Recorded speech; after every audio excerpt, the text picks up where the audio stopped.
Hey everybody, it's Master Gallengeist here, bringing you my review of Thor issue 1, and this was a pretty good issue, and it did a good job of setting up present-day Thor and future King Thor. So, the present-day one, we start off and we kind of get a rundown of what Thor's been doing since Jane has acquiesced the title of Thor.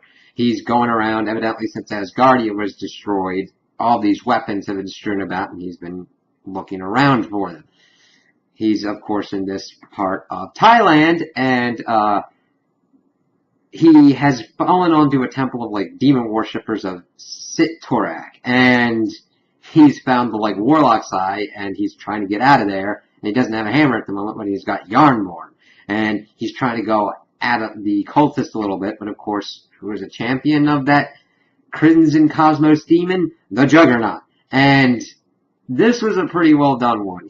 Juggernaut's pretty much making fun of him, you don't even have enough arms or hammers. I thought Thor was a woman and everything, and he just pretty much almost throws him onto some of these spikes, but he's able to talk with Screwbeard, and he sends him a hammer. He goes up and tries to smack Juggernaut, but the hammer breaks. And Juggernaut just keeps kind of going on him, and then he's like, alright, Screwbeard, send them all. And all these hammers come down, and these people are like, it's not Mjolnir, we can lift them up. And they're getting zapped and everything, but he's like, you gotta be Thor to wield these. And he picks them up, and he pretty much takes out everything. It's like, oh yeah, there we go. Doing pretty good.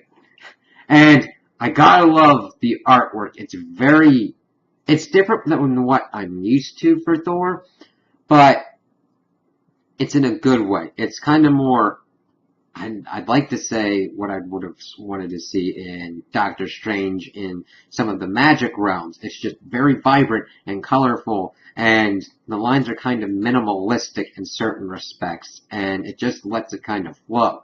And there's a certain part where we see the Juggernaut coming in, and the Thum is put on Thor's eyes. It's very well paneled and just really a joy to look at. So he gets back to Asgard and kind of checking in on everything. He's checking in on Screwbeard and the rest of the warriors of the realm. And Screwbeard's like, you used up and broke all the hammers except for one of the golden ones. So we'll have to see kind of where that shakes out, because this doesn't look like the golden one that we've seen in the future that the Norn Queen had seen, or the one that we've seen in the Avengers. So we'll have to see how that kind of shakes out. It's the only one that survived at the moment. So he's figuring out on that. He goes kind of gets into a check-in with Heimdall. He, of course, has lost his all-seeing eyes. And they're kind of reminiscing about what's been going on with Asgard. Yeah, we've been here before, but we could kind of take it with the loss of Asgardia and just kind of picking themselves back up. And then he kind of checks in with Odin, being like, thanks for the enchantments, but we're going to need a lot more. He's like, yeah, you always like to break stuff of mine. And then he kind of tries to get information on Freya. And Thor kind of dances around, and he's kind of the intermediary between them. He goes down to Earth, and of course we see Solomon is kind of orchestrating everything to kind of get people settled in and trying to make sure that they don't damage up the place too much so she can get her deposit back.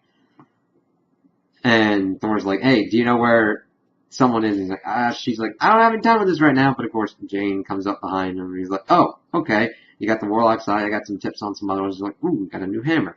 She's like, yeah, does it kind of, and she gets into the two Thors kind of talking shop, how it works. Does it have a drift like Mjolnir did? And she's like, ooh, can I touch it? And he's like, are you cancer free? And he's like, no, you cannot touch my hammer. You pretty much got me into that situation, so I had to say that, right? He's like, yeah, but I got a tip on a weapon like the Gem of Infinite Suns down in the South Seas and everything, South Oceans. So he goes up and checks on Lady Freya, who's tending to Volstagg. He's getting back into kind of a better order. They keep feeding him IVs with pretty much liquefied food. He had 8 of them in that day, and one of them was the liquefied turkey dinner kind of stuff. So it's okay, Volstagg's doing kind of okay. He kind of then gets into the intermediary kind of stuff with Odin and Freya, but she's talking about Loki. And of course, Thor is done with Loki. He says that he's never going to be a loving brother to him again, and he's done with it. And Freya's trying to make it make Thor see that there's multiple sides to Loki, that he's not just a monster. Which is kind of funny because we then see Thor fighting with Namor to get the gem because it's screwing up the oceans, but like Namor's like, screw you, surface dwellers, and they're kind of fighting, but he of course comes back and feeds the shark that had the gem in it to Thor and is going into his boat that he's using to keep some of the stored weapons of Asgard. So it's like, ooh, that needs to be a little bit better security, but I mean, it's all that they've kind of got at the moment. But of course, who's in his house drinking his last beer? Loki. And he's like getting ready to pummel him, and Loki's able to kind of get out of it. He's like, listen, I can help you. I know the Bifrost is gone, but I can pretty much teleport you to the War of the Realms and everything. I just have a price I'll tell you after your journey. And he's like, what? Okay, what are you going to do? Do some magic thing and like teleport me off? He's like, oh, what have I done? But of course, Thor kind of learned at this point and grabs Loki with him, but it teleports the boat and Thor and his goat as well. And he's like, all right, where are we, Loki? He's like, well, we're in Niflheim, in hell. And then who should show up?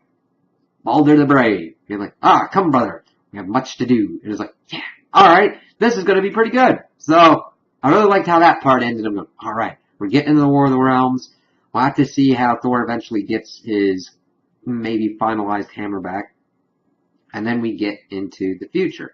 And see, it's interesting because this future Thor does not have a golden hammer. It's more along the lines of the regular Mjolnir. And I think that the golden one is kind of different because we have heard that Uru metal is super rare at this point now.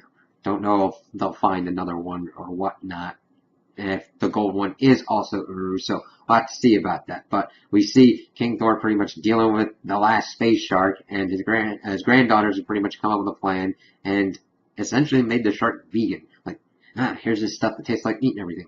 Be safe and free. But of course, Thor senses trouble on Earth, senses prayers, and he goes and he sees that Jane that he created is dying. And she's like 275 years old, and he's like, no, I'm here. Nothing could take me away from you on this. Wild space sharks couldn't drag me away and everything. And she asks if there's an afterlife, and he goes, no, the universe, that has passed on. This is a universe in entropy. This is the end of the universe. Like, wow, okay. And he said that he would give more power to her to live longer. And she's like, no, that doesn't change it. Just stay with me, all father and everything. And he goes out and tells the news to the rest of the people on Earth and says that it will never be like her again. And he calls her the last all mother and everything. And of course, one of his granddaughters talking to him about everything, like, where's your hammer and everything. And then, of course, his hammer comes down. He was telling her to confine herself to her quarters, but the hammer comes down, and she goes, you sent it out to Cosmos. Are my calculations correct? Is the universe dying? And he goes, I must go. Then he goes off, and we see him talking to himself that the universe is already dead.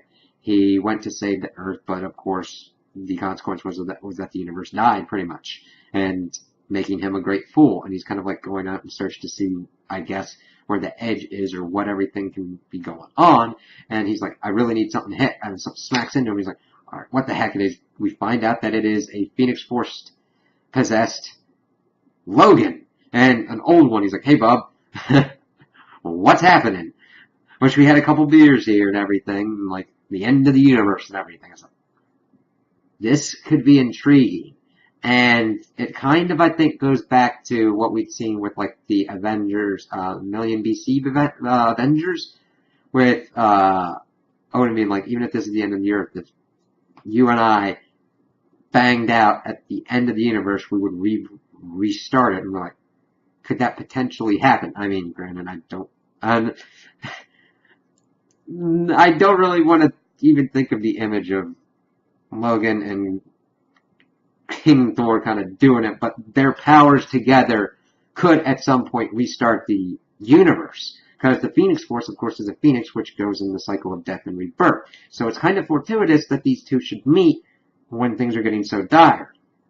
Especially when we haven't seen completely where Loki and the Necrosword come into here. So that I'm looking forward to seeing what's going to be happening, especially since Logan looked so kind of strange, especially with his claws and everything, and what the extent of his powers are, and what his kinds of plans are for knocking into Thor like this. So, I'm really excited for both parts and can't wait to see what happens with them all. So those are my opinions on the issue. Tell me what you guys think in the comments below. If you liked it, if you didn't like it, if you agree with me, if you disagree with me. Also like and subscribe, and I hope you have a good day.